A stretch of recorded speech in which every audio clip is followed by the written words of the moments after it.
మొట్టమొదటి స్త్రీ పురుషులైన ఆదాము హవ్వలు దేవుడు వారి కోసం చేసిన అందమైన తోటలో నివసించేవారు. కాని సాతాను జిత్తులమారి పాములా వచ్చి ఆదాము హవ్వలను శోధించాడు. ఈ చెట్లలో దేని పండ్లనైనను మీరు తినకూడదని దేవుడు చెప్పాడా అని పాము హవ్వను అడిగింది. కేవలం ఆ మధ్యలోనిదే అని హవ్వ చెప్పింది. ఒకవేళ మేమది తింటే చనిపోతాము. మీరు చావరు అని పాము చెప్పింది.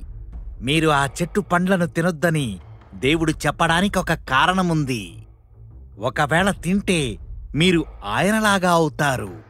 ఆయనకేమి తెలుసో అది మీకు తెలుస్తుంది. హవ్వ ఆ పండు తిన్నది. కొన్ని తనతోనున్న ఆదాముకు ఇచ్చింది. తను కూడా తిన్నాడు. ఒక్కసారిగా ఇంతకుముందు వారికి తెలియని విషయాలు తెలిశాయి. తాము బట్టలు లేకుండా నగ్నంగా ఉన్నారన్న విషయం వారికి అర్థమైంది. తమను కప్పుకోవడానికి ఆకులను కుట్టుకున్నారు. ఇంతకుముందెప్పుడూ వారికి భయం, సిగ్గు తెలియవు. ఏదో తప్పు జరిగిందని వారికి అర్థమైంది.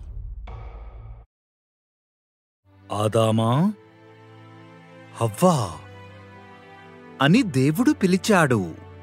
మేము దాక్కున్నాము, మేము నగ్నంగా ఉన్నాము అన్నాడు ఆదాము. ఆ చెట్టు పండ్లను తిన్నారు కనుకనే ఇది మీకు తెలిసింది అని దేవుడు నిట్టూర్చాడు. తరువాత ఆదాము హవ్వను నిందిస్తే హవ్వ పామును నిందించింది. పాము, నీవు నీ కడుపుతో ప్రాకుతావు. స్త్రీ కుమారుడు నిన్ను ఓడిస్తాడు. హవ్వా, నీకు గర్భవేదన ఎక్కువవుతుంది.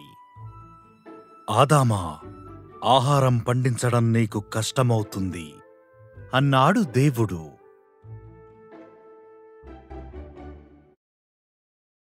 ఆదాము హవ్వలకు దేవుడు చర్మపు బట్టలు తయారుచేసి ఇచ్చాడు.